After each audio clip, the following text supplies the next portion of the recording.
started, I want to thank everybody for coming. My name is Michael Siegel. I'm a civil rights attorney here in Oakland, and I represent Mary Madden, who's a concerned county resident. Basically, this press conference has been called in response to the announcement by the Alameda County Sheriff after test flying drones that he would like to deploy them over county skies. And so today we have a number of groups that are going to express their opposition and resistance to the deployment of drones in Oakland and Alameda County. And we're going to begin with Linda Lai, who's the staff attorney for the ACLU of Northern California. Thank you so much. Sheriff Ahern's announcement that he is seeking a grant to acquire drones comes on the eve of the one-year anniversary of OPD's brutal crackdown on Occupy Oakland.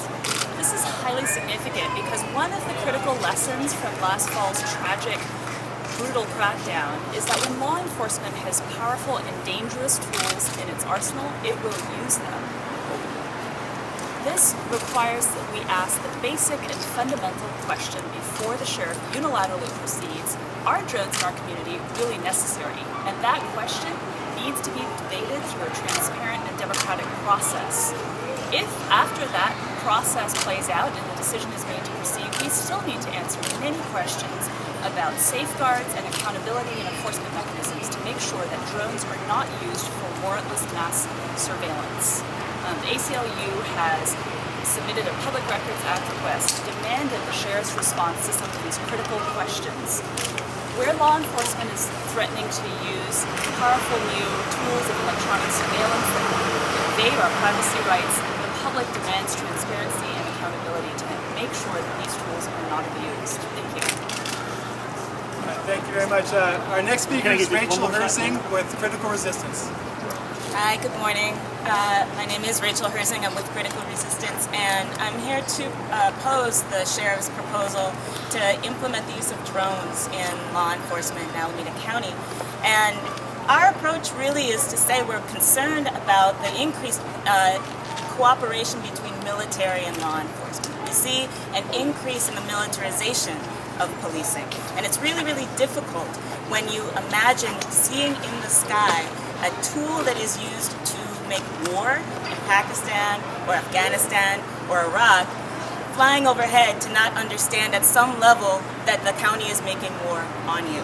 So when we see the increased use of these kinds of tools, when we see the riot cops out, when we see tanks rolling down the street, all of these tools that Alameda County wants to use in law enforcement, we have to wonder, is this an isolated incident for emergency use, or is this an increasing pattern of where law enforcement's going in Alameda County?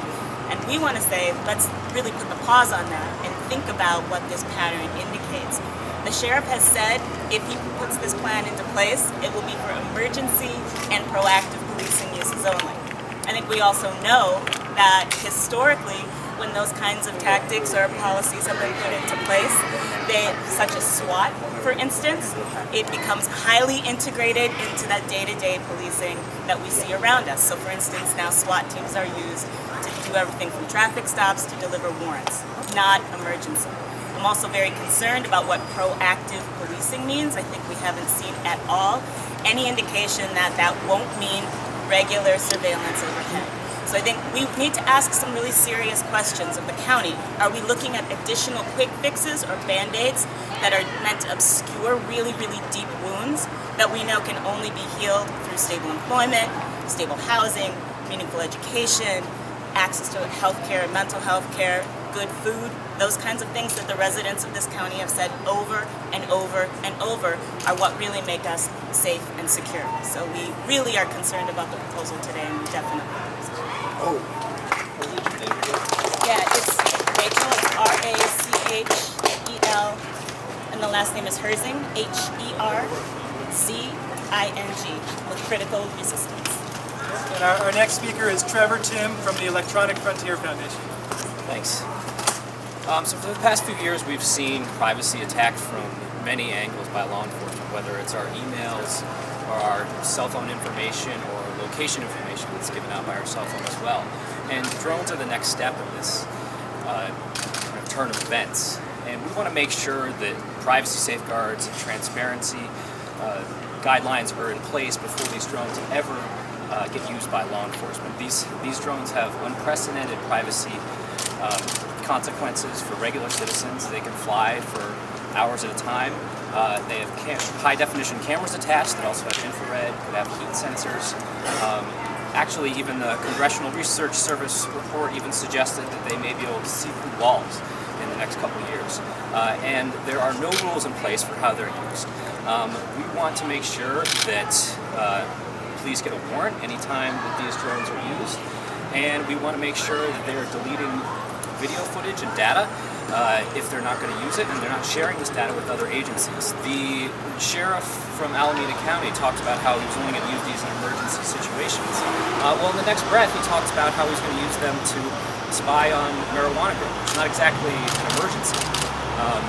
And we have no idea what other uses he's going to use them for. He talks about proactive uses. Does that mean regular surveillance of protests, of ordinary Americans walking down the street? We have no idea. So there needs to be written binding guidelines put in place before any of these drones are ever used in public.